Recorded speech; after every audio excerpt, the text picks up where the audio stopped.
I'm Shirakawa from ohe Transport. Good to be with you again today. Good to be here. Today is February 1st, and the second horse transport vehicle of this fiscal year was delivered, right? That's right. On Friday, January 30th. We couldn't be there for it, unfortunately. We couldn't be there for the first one either.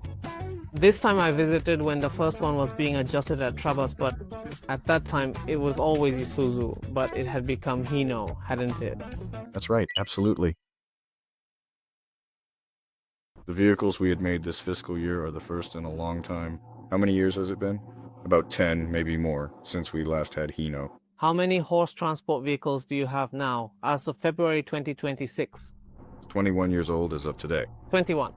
How many of those are Hino vehicles? I think there are 7 or 8. Oh, quite a few then. Including the 2 new ones. Or maybe not that many. I had an image of Isuzu for those horse transport vehicles. Since we've had Isuzu for a long time, that's true. The current truck type, or rather, the new standards of late, or rather, the laws regarding strength or something changed, considering safety and such. Under current standards, since the bus type can't be made anymore, we hadn't been getting Hino for a long time. Only the bus type remained. This current shape is the first. Even as an amateur, I think the Hino appears more rugged, personally speaking. The front mask. The front being different makes a big impression, doesn't it? Yeah, you know, the sides actually feel a bit wider than before, almost like they've gotten noticeably bigger. Yes, the standards are slightly different, or rather, Isuzu has an image of the mask being narrower compared to the body. So, Isuzu vehicles have a small face. Could you tell me a little bit about the reason why you changed from Isuzu to Hino? Well, I might have mentioned this in a previous video. Dealers are also short-staffed. There's an Isuzu in Shizenai. For several years now, the number of people, even for inspections at regular car dealers. I think I mentioned it's hard to get an appointment or it can't be done quickly. Dealers are in that situation. Isuzu is also in a tough spot. The nearest Hino is in a town called Tomakomai. It takes about an hour or an hour and a half one way. Even considering that for ongoing repairs, considering after-sales service, it's Hino for now. If we rely too much on Isuzu, they can't take care of us, or rather, they're overwhelmed. Yes. The more vehicles there are. Yes, we wanted to diversify, but this time... Well, for this vehicle introduction, they really went above and beyond for us. Looking ahead, remember how we talked about being able to build horse trailers in Kyushu? Yes, it's basically confirmed now. They've agreed to take on the project. And the ones who bridged that gap for us were the staff at Hino. I see. You usually imagine sales reps being the ones heavily involved in this, right? True, you get this image of people in suits handling all the connections. Well, that is often the case, but our deep partnership with Hino and Tomakomai actually started when our operations manager and, yes, the parts department at Hino. When we needed repairs, they'd arrange parts, handling everything down to the smallest detail. The person they were dealing with and our operations manager, they actually clashed. Wait, they clashed?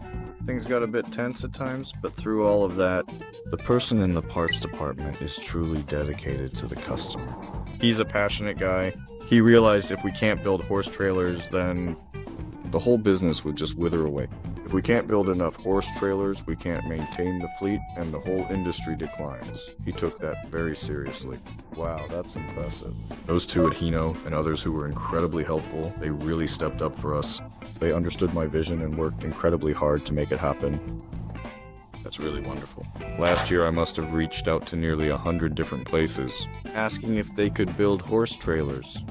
Getting to this point is truly thanks to those individuals. I guess passion really does get through to people. Exactly, it was their passion, and I think my sense of urgency for the industry also resonated with them. The manufacturer, a company in Kumamoto, the person I spoke with there also took it very seriously, even though it's a large company. But they brought it up internally. It's a very formal company where things aren't easily approved, and management often says no, but they didn't give up. They're moving forward without compromising on quality. I see. They're currently working on expanding their capacity to build even more horse trailers for us in the future. Since the company is so large, that part is also...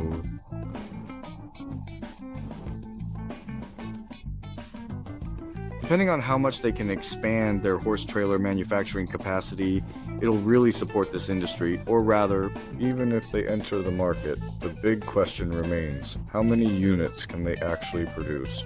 Yeah, 1 unit every 3 years would be too few. It wouldn't keep up with the number of aging trailers being taken out of service. We can't do it alone. It's not just about our company. We need them to supply horse trailers for the entire industry. Of course, we can't rely solely on them either. So I'll continue to look for others who might be willing to enter the market. Right. I feel like I have to keep searching for those opportunities. And in that process, including people other than Mr. Hino, if someone comes forward saying they want to join in, I think they would be a huge help to us. There are very few companies in Japan that actually build horse trailers, and since many dealers also lack that specific know-how or knowledge, those people would be a tremendous asset to the industry. I believe their help is essential for things to move forward smoothly.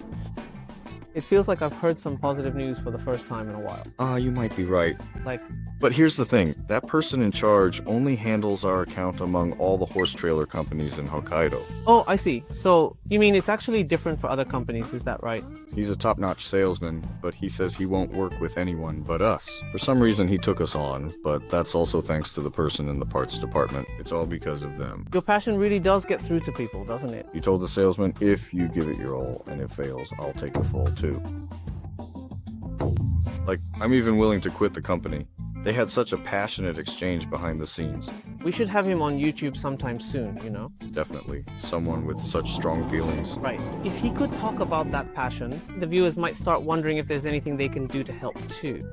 And the people at the company who said they'd build the horse trailers? When we all got together to talk, you could really feel their enthusiasm. They truly want to find a way to make this work. They're taking action right now. I'm really grateful for that. It really is great. So you'll move forward with Trabus and that company in Kumamoto for now, while also looking for others? That's right. We have to keep searching as we go. Trabus too, you know. I mean, it would be great if they could expand their capacity. Yeah. I have high hopes for the current president and the staff, and I want them to do their best. Yes, of course. We've been telling each other, we're in this together, right? We've said that all along, so it's about growing together. Without Trabus, horse transport in Hokkaido just wouldn't be possible. Even with the number of trucks from Hokkaido's horse transport companies, Trabus alone can't keep up right now. Yeah, right. So we might have to compromise on things like the design of Ui Unso's trucks, and we need to help them improve their manufacturing efficiency. I think there will be many cases where we'll need to cooperate more in various ways. But unless we both maintain a strong sense of being in the same boat, any unnecessary hesitation. Like we discussed with Trabas about pricing before, if they can't raise prices because they're afraid to speak up, there's no future. Yeah. You have to be able to speak frankly. Well, they do actually tell me that, though. But wait, isn't it true that you don't need to match other companies' prices exactly? For horse transport trucks, is that not the case? I think so too, though the designs might differ slightly. But if they're making something similar, it'd be weird if only ours was expensive. Right. Well, the base price is still the same, but couldn't you maybe pay a little extra for priority? Given your relationship, after all. Oh, but I've been asking for that for a while, but they won't do it. Oh, I see. And what I've never really understood is that, even though fleet sizes can vary, and ohe Unso actually has double or even more than double the number of ships compared to others, the annual production limit per company is still exactly the same. Then ohe Unso's fleet would wear out much faster. Exactly. So either way, even if we are able to build for Hokkaido companies, unless that rule is completely scrapped or removed, ohe Unso will just really dwindle. And even if others increase their fleet, maintaining it from that point is difficult. Growth will stall, even if you want to expand under the current situation. The supply issue is huge. If there's nowhere to build them, we can't add more. What I wanted to ask earlier was, did the people in Hino's parts and sales departments and the folks in Kumamoto watch Ue Unso TV? It seems the salespeople are watching it. So it's important to share information and show how critical the situation is. Well, I think they started watching it after we began communicating more closely. Yeah, that makes sense. The people who have been watching from the very start have truly understood my thoughts and concerns, and that understanding is what led to our meeting. Because of this, they have been strong and loyal supporters right from the beginning, and now more and more people like that are joining us as well. So those 3 years of work really paid off. Thank you. Thank You, even though I was forced into starting this. Is that company in Kumamoto okay with being interviewed? Oh, definitely. I'm planning to reach out and ask them for an interview. I want to focus on them, and while it seems others are being considered, we'll likely be placing more orders there. I want people to see what kind of company they really are. I'd really like to hear from that passionate person. Right? If they're willing to appear, if they're... And willing. So, here's the thing. Even if a new manufacturer pops up, since supply can't keep up, orders will just flood into that one place. Well, they'll probably be overwhelmed in no time. Even if others consider entering the market, there are people like the Hino staff and others who've worked hard. I can't really name names, but someone who was working in Shizunai is now. Handling repairs within the prefecture with great cooperation, and a team of longtime associates has gathered there to help us out. I see. Okay. They've actually teamed up with the Hino people in order to support us during these challenging times, and that's really how we're managing to get by now. That's why that Hino sales rep said he won't work with anyone but O Transport and handles only us. Considering that dedication, if someone just wants in because supply is low and it might be profitable, he might just say, I won't take it. It's not just about the profits. Unless they feel that passion and decide, let's do this, they might not accept the job. That's the kind of people they are. Yeah, that's definitely them. They really have that craftsman-like spirit, don't they? But then again, top sales reps don't just pick up every single lead that comes their way, right? They choose partners they can really work with in various aspects. That's true. So, would the main candidates be body shops looking to enter the horse trailer manufacturing market? Where would Well, it's easier for those who already have the equipment, facilities, and staff. state-of-the-art facilities? Even if the end product is different considering the know-how of processing large vehicles, body shops would find it easiest to enter the market, I suppose. But if someone happens to see an opportunity and thinks, I'm really going to do this, well, I honestly wonder, how would that actually go? As an individual? Well, It's tough for an individual. A tough start, for sure. So even when I reach out to various different places, everyone I talk to says that the amount of capital investment required is absolutely enormous. Yeah, that makes sense. So, companies or factories currently making large specialized vehicles would be the main ones then. That could be it, but horse owners often run various businesses themselves. So they might, given the 2024 logistics issue and the limited manufacturing capacity for horse trailers, if they find they can't move their own horses, they might even decide to start their own transport company or in-house fleet. And that's a perfectly valid option, isn't it? I see. In that sense, it really would not be surprising at all to see new entrants. And personally, I would absolutely welcome that trend. In the end, it's better to have some competition. Competition, yes, but it's not just about building. It's becoming really difficult to run a transport company these days. If they can handle that part too, then the total number of horses transported, which I'm worried about, with the capacity to transport them dropping sharply, if someone could step in and take on even a small part of that. Whether it's transporting their own horses, or horses for people they're connected with, or maybe through some kind of joint investment, I'm not sure. If those people can cover their own needs, That's true. then we'll be able to transport horses for other owners as well.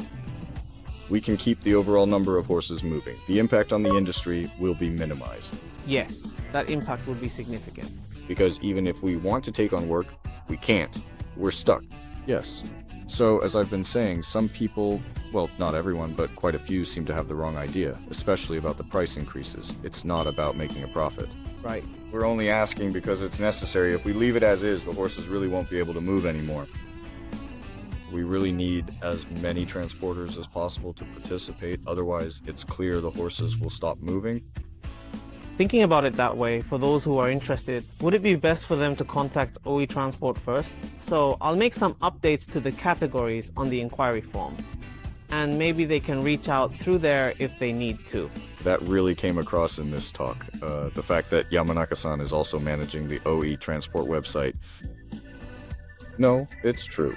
We really want new people to join, and as some of you watching might have realized, even the existing horse transport companies, we don't know when they might start fading out. Having someone to take over is the bare minimum. If that foundation collapses, it'll be really dangerous. So, really, running a transport company these days is incredibly tough. So, starting there, if you start small, gain an understanding of horse transport, and build up the know-how, then if a company is about to fade out, Yes, you can actually step in and save it, really.